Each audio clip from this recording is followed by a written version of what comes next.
What's up, everyone? Welcome back. I got a real treat from Sydney, Australia with us today. Aymeric Maudous, the CEO of Lord of the Trees. Essentially, he is using robotics, drones, artificial intelligence to help figure out this climate stuff that people have been talking about for people have been talking about this for a long time. It's just it hasn't really hit the mainstream until it seems like recently. I was actually watching a show with my wife from like the early 2000s. They were talking about climate change back then too. Correct. Yes. Hi. Thanks for having me on your show. I'm very happy to be here. Yeah, as you said, I'm currently based in Sydney, Australia. I've been here 20 years now. And I started Lord of the Trees 5 years ago with a mission basically to use best available tech such as drones, robotics, and AI. Um, so that's what we consider the high tech. We mix that with, or we combine that with low tech, which stands for local, traditional, ecological knowledge. Mainly, that's the work that we do with indigenous people all around the world. And we combine the two to address primarily reforestation issues, mainly when the landscape has been degraded after bushfire, wildfires, when mines close as well. And we do a lot of work as well with property owners that are into the or have a aim to monetize their land by planting trees with the aim of generating carbon credits. Um, Another part of the business is environmental monitoring. So making sure the forest is not being cut illegally, mainly in Asia and in small nations island of the Pacific. And we do some work as well with endangered species, such as, just to give you one example, the orangutans in Borneo. So that's just a bit of an overview of what we do. How did you get into this? Because we were chatting right before we hopped on, and you shared with me at one point you were working at the happiest place on earth, Disney World, in international marketing. So how do you go from international marketing to trying to achieve and find a solution to a global problem that people such as Mr. Elon is trying to solve? Hmm. Well, I don't think there is a silver bullet that is going to solve, all of the problems at once, even when you talk about one issue like deforestation or environmental degradation. And I think it's the combination of all of our efforts that together are making a dent into the global issues. Yeah, so before moving to Australia 20 years ago, I spent 10 years in America. I did 7 years on the East Coast, 3 years on the West Coast, and I started Lord of the Trees 5 years ago. It was after watching a documentary by David Attenborough on the Galapagos Island that I got the inspiration.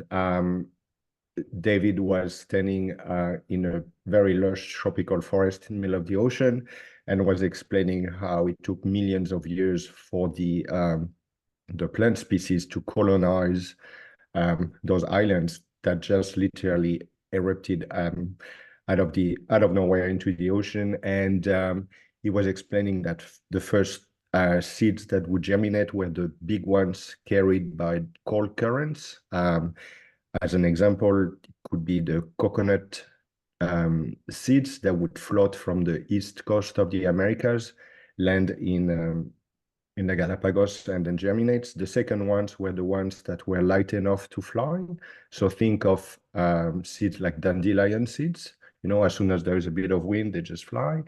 And the last ones were the ones that were dropped by birds. And when he said that on the screen, there is a picture of a seagull doing a dropping, and then he goes on to explain that these were the seeds that had a better chance of survival because of the rich nutrient of the bird poop. And that was my aha moment. I was like, I had a passion. I've had a passion for years for anything to do with futuristic technologies such as, drones, robotics, and AI. So I kind of knew where this was going with the tech. And I was like, well, why don't we replace birds with drones, and why don't we make our own seed pods? So yeah, this is really how Lord of the Trees started 5 years ago. So what exactly are y'all doing? You're taking drones and creating like your own seeds to help plant more trees. Like, could you walk us through that so we, Yeah, someone sure. who knows nothing about it like I don't, could That's get a better okay. understanding? Yeah, of course. Now we first go into, so it's a 4 stages process. The first stage is landscape analysis. So we go in with a regular drone, and we use primarily LiDAR as technology that does the mapping. And LiDAR, for those of you who don't know,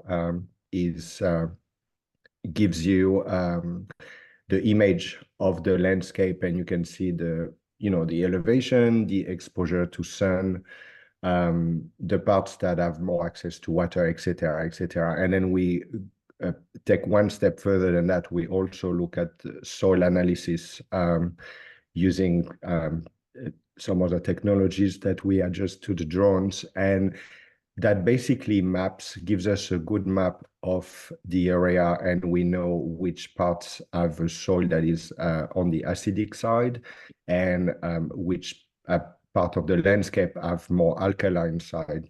Um, the second stage of the process is to analyze the soil, and then anything that's happening with the climate as well. So access to water, the rainfall patterns, the winds, the sun, etc., etc., everything that you could think of.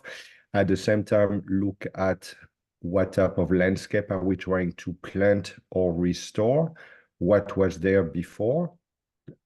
So what are the main plants that were growing successfully there? And we take into consideration other aspects that might influence those species moving forward. In the case of a mining site, for example, the soil having been so much disturbed, it might be challenging to replant a forest that was the same as before, right? Because the soil composition has changed. So we look at things like that, and then we have a network all around the world of seed banks. We primarily always source the seeds locally. Either we go with seed banks that have the necessary quantity that we need. And what we like to do as well is to involve, when possible, indigenous population to collect seeds on our behalf. Once we have all those seeds, we take them to a lab and we make a seed pod. So a seed pod is like a little ball that contains lots of nutrients that the seeds will require to give it the best chance of survival, mimicking what I saw when I told you about the documentary with David Attenborough.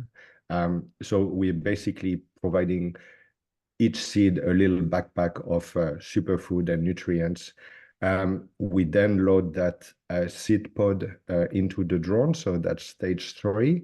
A swarm of 4 drones can plant over 1 million trees in 48 hours. So it's Just 4 drones? Sorry? Just 4? 4. Yeah. Wow. So we're talking big drones here. They are they're registered as military drones. It's big tech. It takes 2 people to, take from the back of the ute. It weighs 45 kilos without any payload. They work usually between 30 to 40 minutes, and then they come back to base for 2 reasons. One, when the seed dispenser is out of seeds, and 2, when they know they need to for us to swap the batteries. The advantage of using drones as well is they work day and night, and they don't stop. They've been pre-programmed prior to their flight path. Excuse me. So they know exactly where they're going, and we, in return, know exactly where each species has been planted into the landscape. And after that comes the monitoring, which is the last phase of our process. And that usually, in the case of a carbon credit project, can take between 25 to 30 years. So we just want to make sure the most critical years are between, depending where you plant, if it's tropical, it's usually 4 years. For a more temperate region, it's 7 years, but we're looking at heavy monitoring from the first up to the first 4 to 7 years, just to get up to 80% of canopy closure. And after that, we do monitoring once a year thereafter. And you're just doing this in Australia right now for the time being, or everywhere? No, everywhere globally. So we have project mainly in Australia, in small nations island of the Pacific. We are doing work as well in the Philippines currently, and we're looking at a few projects in Africa and North America at the moment. And 4 drones can plant 100 trees in 2 days. A million tree. Million trees in 2 days. A million tree, yes, correct. And what do you know what like the success rate is of those little backpacks of seeds that you're dropping? Because obviously not every single one is going to work. Of course. So we're trying to, as I said before, given the information that we have on the land, and the landscape and the climatic conditions, et cetera, and the seed requirement, we are trying to find the optimal position to plant those seeds, right? With the software. That's when AI comes into place. So we've been working with our Chief of Forestry, David Kennett, who is based in WA in Western Australia, 250 kilometers east of Perth, in a region that only gets 30 mil of rainwater a year. So 30 mil is the equivalent of not even a cup of, or maybe like an espresso cup of water per year. It's considered as semi-arid region. And over there, we get more than 70% of germination rate using all those techniques. So we get better results, of course, when we work in tropical climates, such as, as soon as you get closer to the equator and there is more rainfall, that's when there is, more water available, so better chances of survival. But yeah, we usually are above 70% of success rate. And how do you like start doing this? You just watch this documentary and you have a crazy idea and you're like, I want to do this. Like how did you even start? Like it seems like it's not like you can just like hop on the internet and give yourself a website and you're off and running to the races. Sure. That's a good question. I actually think it was more the sharing of my mission and the vision and the dream that I had when it comes to environmental restoration, and especially like my passion is loss of biodiversity, and what can I do, to make things better. And then I went out and found incredible people that were the best in their industry. So I'm talking from scientists that were working with seeds, botanists, people into the drone industry as well, AI engineers, software engineer, et cetera. So it was more, the company has been built more as a partnership type of agreement with everyone getting together when we have a project. That's how we work, because there's a lot of restrictions as well globally when you work with seeds. We couldn't, even in Australia, which is the laws in regards to plants are very stringent, and you cannot take seeds from one part of the country and cross border into another state and import those seeds. It just it's against the law. So it's very local, and even globally, we work with endemic species. So there is no point of making seed pods in Australia and then ship them, say, for example, to the Philippines. That just wouldn't work. So every time we have a project, we have to basically we have the methodology. We know when needs to happen, and we look for those local partners to help us fulfill that brief so that we can move forward with the project. If that makes sense. So it's almost, if I want fresh vegetables that are from my area, I would go to a farmer's market. They get those vegetables. So you have to go to like the farmer's market of these seeds so that they are natural to the agriculture in which you are looking to plant them in. That's correct. Yes. That's crazy and You think cool. so? It's crazy in a good way, and it's super cool. So how do you make one of these seed pods? Like, what's the process to make a seed pod? It sounds like something Well, like I like have a little dropper and I put it in my mouth and it's like a full meal. I I can't obviously. This is one of our IPs, right? The making of the seed pods. But I'll Well, explain don't to tell me you. exactly how you do it. Just like, No, no, no. Of course, no. I get it. So there's two type of species we work with. The first one is the temperate species, so trees that you would find in North America, for example.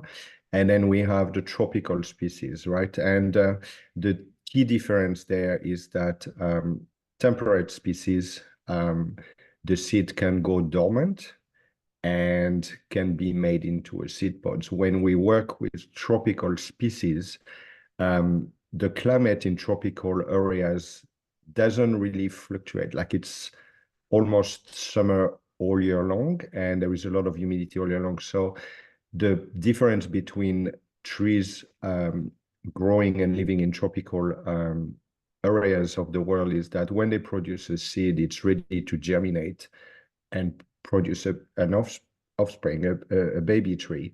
So we can't really make a seed pods on tropical species plants. When we work with tropical species, for example, in the Philippines, we collect the seeds. We know when to collect them because we have a table of all the trees that are blooming and that are producing seeds. So we know that calendar. We usually work with over 100 species at a time. So as you can imagine, it's a big calendar. There's always a tree blooming and producing seeds. We collect them, and immediately these get loaded onto the drone and then dispersed with the drones. On the other hand, when we work with species that allow us to make a seed pods, we collect the seeds, we clean them, so they are being cleaned in a lab, and by cleaning, you just remove all the debris, dead leaves, little branches, dust that might have come in contact with the seeds. Once the seeds are clean, we create almost like a little seed ball with mud. So it's not really mud, it's a mix of mud plus other things, nutrients. And we put the seeds in, we let them dry, and then they're ready to be shipped from the lab to the area where we're doing the job, loaded onto the drone, and then shot when the time is right. So we have to be strategic as well here, which is look at the landscape. So for example, I'm very familiar with where you are in North America with the 4 seasons. And in the case of an area like USA, where especially in the north of America, where you do have the 4 seasons, we would ideally like to sow the seeds just before winter, just so the seeds get that rest time, that is natural to them into the landscape. They go through winter, and then as spring comes, the temperature warm up, and then there is a little bit more moisture in the air as well. That's when the seeds germinate. Do you have to do anything to the landscape before the seeds pods go in? We do, yeah. Depending on where you are, we do. So I'm going to say the majority of landscapes that we work with, 80% of them we do, 20% we don't. Especially here in Australia, and when you get closer to the equator as well, we have to work a lot with weeds. And that is a big, big issue. So here in Australia, we have a partnership with a wonderful organization. It's an indigenous organization called the Fire Stick Alliance. And what they do is they help us managing the landscapes the way they've done it for hundreds of thousands of years, which is using fire at the right time to manage the weeds. So there's a lot of soil prep that goes simply because the weeds here are notorious to be, they're very aggressive. I've got pictures of me visiting Queensland recently where the weeds, so I'm 6.1 and the weeds in the landscape that we're going to reforest close to the Daintree rainforest are taller than me. So it's So these are like pretty killer weeds. killer weeds. Yeah, they could be killer weeds. I think they could be the weeds you see like in a movie, I'm in like a zombie envisioning the movie. vines that like come out and like grab someone. Correct. Yeah, it's a bit like that. So what we have to do, because there is no point of shooting any seed pods in or any seeds in this environment. If there are too many seeds, the seed will not have access to light and moisture and anything. So we do have to clear the land in that regard. When it comes to mining work, the mine usually has put on some new topsoil. So that's probably the only time where we don't have to do anything with the soil. How difficult is it to clear out these areas? Well, it takes a lot of time and preparation. It doesn't, what I always refer to the making or the building of a forest because that's really what we're doing as the same process that it would take anyone when you build a house, right? You have to make sure the foundation is strong enough for you to start putting the posts and the walls before you even start thinking of the roof, right? So it's exactly the same thing with a forest. We have to work on the soil first. That's probably what takes the longest, just to make sure that when we arrive and we're ready to plant, it's optimal condition for those seeds to be able to germinate and grow into a healthy forest. How long does that process take to make the land salvageable? Yeah, depending where you are, between 8 to 10 months. Holy crap. 8 to 10 months for 48 hours of just straight blasting seeds into the Correct. ground. Yes, that's correct. What's So you being want to used, make sure, like what's being used? Are you using like huge like equipment? Is it like no. So we do so it's a process. It's not so depending on the land, on the size of the land. If it's under 200 hectares, we usually do it in one go. If it's more than 200, we usually do that in stages. So stages means years, right? So 4 to 5 years. And like it is a process. It doesn't happen overnight. Um, uh, and we work with an ecosystem that's alive, and there is always something that doesn't come according to plan, as you can imagine. I'll give you an example. A few years ago, we did some work in northern New South Wales here in Australia, and we were going to go for a burning with the indigenous people, and then we had to stop because we had torrential rains, and the rain didn't stop for, it was 4 months of rain that actually flooded this part of New South Wales. So we had to report the job to the following year. Sometimes you get invasion by pests, crickets. It wasn't expected. So we have to work with around that. There's always for your listeners that are keen gardeners, they would understand. Even when you have a veggie garden, there is always something that that goes wrong or that you have to manage and work. So this is what I like about working with nature is the ever-changing conditions for every single job. It's never the same thing, and there's always a challenge, which we have to work with, and I really enjoy that. Does your organizations have naysayers that are against the work that you're doing? I've only found it's funny you ask these questions because I'm always surprised when it's really hard for me to comprehend people who don't like trees, right? Um, and we were actually in a meeting. This was at the beginning of our journey 4 years ago, and a colleague of mine, we were in an interview to get funding at the time, and the person that was in front of us was complaining that in his backyard there were too many trees and he didn't like trees. And so after a few minutes of talking, I just said to him, I said, look, I think we're probably wasting each other's time here. But that was the only time where I met someone who didn't like trees and didn't want to support any project with trees. Everyone I talk to, or that obviously we work with, are very, everyone, understands the importance of trees and restoring biodiversity and have healthy ecosystems.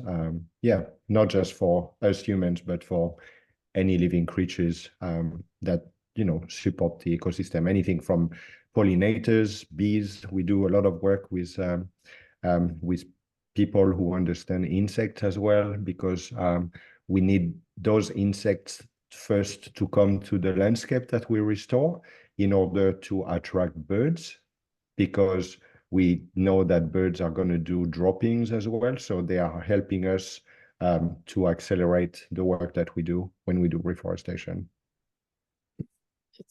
It sounds like to me this process could be used to start a farm on Mars. Yeah, Is that, they're the right accurate? conditions. Why not? Yes. That's crazy. So what's next for everything that you're doing? Because 8 to 10 months for a project that goes well could turn in the 5, 6, 7 years just for one area. So how are you looking to scale this to everywhere so that way you can get trees planted and me and my family don't have to go out with a shovel and some plants and hope for the best.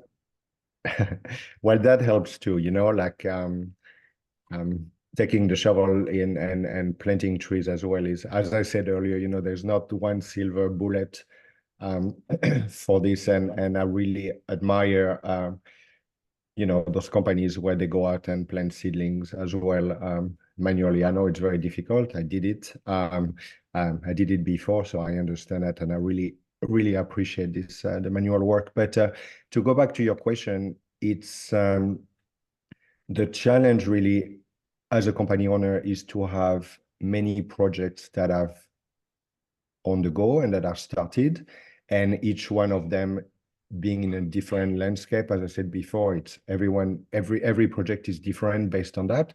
It allows us to have always something to do, whether it's here in Australia or going to the Philippines or going to North America. There's always a project that is on the go, that has started, that's at a different stage. And that really keeps the momentum going with the growth of the business. And is your business completely running on funding from people that believe in your project, or they become partners in the project, or are people just donating money because they believe in you? What is that what does that look like? Because this isn't like opening up a food truck and selling Mm, tacos. yeah. So I bootstrapped the business for the first 2 years. And a couple of years ago, we had a lead investor from America, Tim Draper, from Draper Associates, that invested in Lord of the Trees. And we've used that investment money along with some other investors to set the business up and then generate business, generate revenues with the project. So at the moment, the challenge, being at different stages of the project, as I said earlier, is to manage cash flow, which, I think as a business owner is probably the number one challenge. But we're,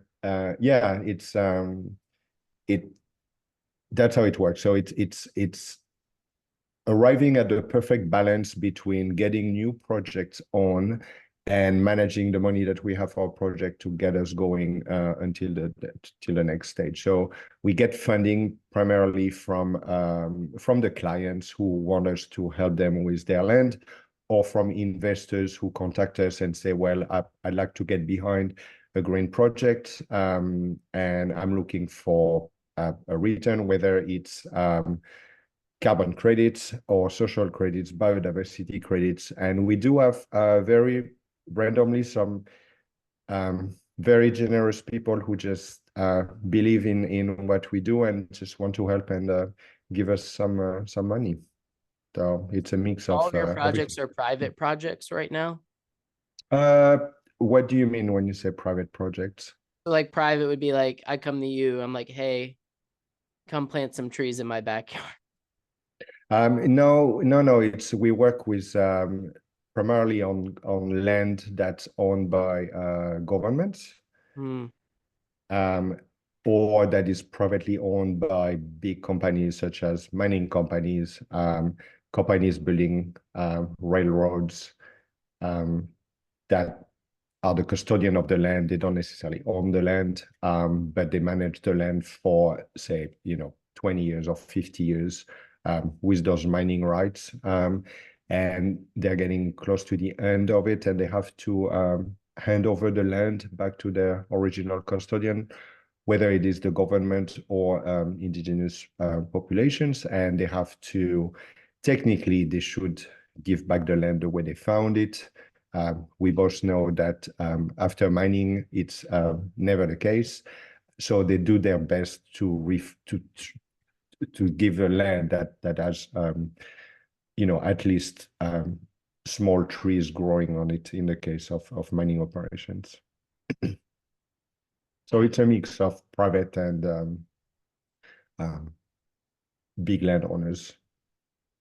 If you weren't doing this project, or if there weren't people like you doing these sort of things, do you feel like our world is like a lost cause in terms of climate change? No, so I'm not. I'm probably I I'm the optimist in the room. So when everyone or everything seems, doom and gloom, I think I think I've always been like that since I was a kid. I grew up in a country in the southwest of France. My parents had a big garden, which we still have, and there was a little plot there. Wasn't very big. It was just 1 meter by 1 meter, right? So 3 feet by 3 feet at most, and that was the only part that my dad was forbidden to mow. He just could not touch this. And I remember I had 4 little sticks just to remind him to avoid this. And I've been growing since I was a kid, and rescuing animals and insects, and like the lost ant. I thought ants were lost when I was a kid, so I would rescue them and put them in little matchboxes. And if I saw a snail with a broken shell, I would collect the snail as well and try to bring it back to health. So I've always ever since I was a kid, I've always seen the positive in things, even when there is a dramatic situation. And I believe that I'm carrying that in my work. The beauty with what I do and the industry that we're in is there is a point where you realize that nature is very resilient. You know, there was a couple of days ago a big oil spill again in the Amazon. I don't know if you've heard of it.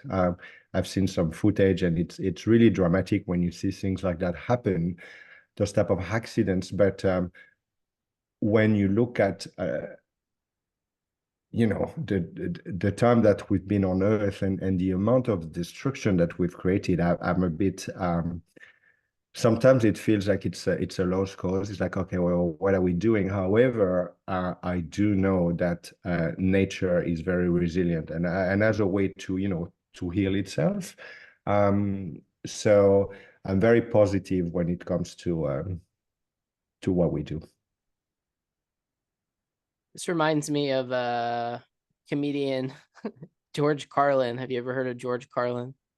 Mm-mm. No. Maybe He if I was see like, him. yeah, probably. Maybe I'll send you the clip after this, but basically, like, he was like, the earth is going to be fine. It's the people that are not going to Yeah. be fine. So this is, you know, obviously you're doing great work. Super happy to have you on and share all this cool technology and cool concepts that you're doing globally to help make the world a happier and healthier place. So happy to have you on. Thanks everyone Thank for tuning you. in. We'll see everyone next time. Bye everyone. Thank you.